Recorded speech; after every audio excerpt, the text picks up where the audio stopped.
ጉድ! ትናንትና ጋሽዬ ሲፎክሩ የነበረ ዛሬም ትኩስ ነገር አለ። አብርሃምና ሄርሜላ እንግዲህ በዋናቸው መጥተዋል። ዋና ነበር የቀራቸው። በጀልባዋ ውስጥ ሆነው እንግዲህ ዋና እየዋኙ ይገኛሉ ማለት ነው። በጣም ገራሚ ነገር ነው። እኛ የምንጠብቀው ሌላ፣ እነሱ የሚፖስቱት ሌላ። በጣም አስደናቂና አስገራሚ ነገር። ሄርሜላና አብርሃም ምን ቀራቸው? ያላሳዩን አልጋ ብቻ ነው። ፍትህ ለአልጋው ማለቴ ተኝተው አላሳዩንም እንጂ ሌላውንም አሳይተውናል ሲሉ አንዳንድ ኮሜንታተሮች ጥያቄ ማቅረባቸው ቢሰማም ግን አብርሃም ዛሬም ያበጠው ይፈንዳ በማለት የጋሽየን ስልክ አለማንሳትና እንዲሁም ሌሎቹን ኢግኖር በማድረግ ዛሬም ከሄርሜላ ጋር እየተዝናና ይገኛል። ጉድና ዘንድሮ ወደ ኋላ ነው እንደሚባለው። አብርሃም ታደሰ ግን ምነካው? ህዝቡ እንዲጠላው በዚህ ሁኔታ ለምን ፈለገ? ወይስ ኦዲየንስን አቃጥሎ ለመድፋት ነው? ነገሩን አንዳንድ ሰዎች ሰው ሲናደድላቸው ደስ ይላቸዋል እንደሚባለው እነ ትክክልን ሊያናድድ መሆኑ ቢሰማም ግን አብርሃምና ሄርሜላ አሸወይና እያሉ ይገኛሉ በኩሪፍቱ ላይ። ኩሪፍቱ ያሁኑም ግዟቸው አልጨረሱም። አረ እንደው ወይኔ እናቴ የጎረቤት ወንፊት እንዴት ነው ዘንድሮ? ወይ ጉድ ወይ ጉድ! ያልተሰማ ነገር ቤተሰብዬ፣ እኔ በጣም እየገረመኝ ነው። በጣም ገራሚ ነው። ምንም ለማለት እንጃ። በጣም የሚሰለች ነገር።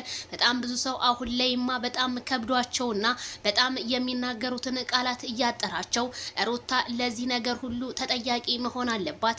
ሩታ ለምን ዝም ትላለች? የፈለገው ነገር ይሁን ባሏ አይደለም ወይ?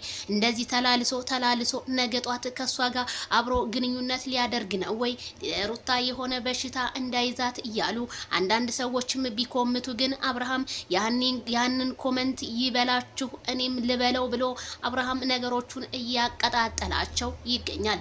አብርሃምዬ ወንድሜ፣ እንደኔ ወደ ራስ ብትመለስ መልካም ነው። በጣም በሚሊየን የሚቆጠር ኦዲየንስ በጣም የሚያከብርህ እስከ ቲክቶክ እስከ ኢንስታግራሙ እና እስከ ፌስቡኩ እስከ ሶሻል ሚዲያ በጣም የሚወድህ አድናቂ ለምን ያዝንብሃል እናውቃለን። ስራም ቢሆን ይሄ ስራ ግን ላንተ የሚመጥን አይደለም በማለት ብዙዎቹ ኦዲየንስ ሩታና አብርሃም በአንድ ሆነው እንዲመጡ ነው በጣም እየጻፉ ያሉት ማለት ነው። አብርሃም ግን እባክህ ዛሬ ለመጨረሻ ጊዜ ይሄ ቪዲዮ የመጨረሻ ፍጻሜ ቢሆንልን ብዬ ተመኘው። እናንተስ ምን ተመኛችሁ? ላይክ፣ ሼር፣ ሰብስክራይብ በማድረግ ለአብርሃም ይድረስ። አብርሃም እባክህ ለምነናሃል፣ ወደ ራስ ተመለስ፣ ፈጣሪን ፍራ በማለት አንዳንድ እህቶቻችንም ኮሜንት ቢያስቀምጡለትም ግን እሱ ግን ኮሜንቱን ኢግኖር አድርጎ በማለፍና ምን እንደተሰማው ስልኩ ሄርሜላ ጋር ስለሆነ ምንም ሊመልስልን ባለመቻሉ ብዙዎቹ እያዘኑ ይገኛሉ እላቸዋለሁኝ። አንቺማ ምን አለብሽ የሜዳ አህያ ፏ ብትንበይ እንጂ አንዴ በቁንጣ አንዴ በታይት አንዴ በባንት አንዴ በሌሊት ልብስ እያልሽ ፏ ብትንበይ እንጂ የሰውን ባል ነጥቀሽ የ80 እንደው ምን አይነት ዘልዛላና አሳዳጊ የበደለሽ ተብሎ አንዳንድ ሰዎች ሲተርቱብሽ ግን አዎ እውነት ቤተሰቦችሽማ አሳድገውሽ ነበረ። አንቺ ግን ዘልዛላ ሆንሽባቸው እንጂ ይላሉ ቤተሰብዬ። ጉድና ጅረት ወደ ኋላ ነው ማለት ነው።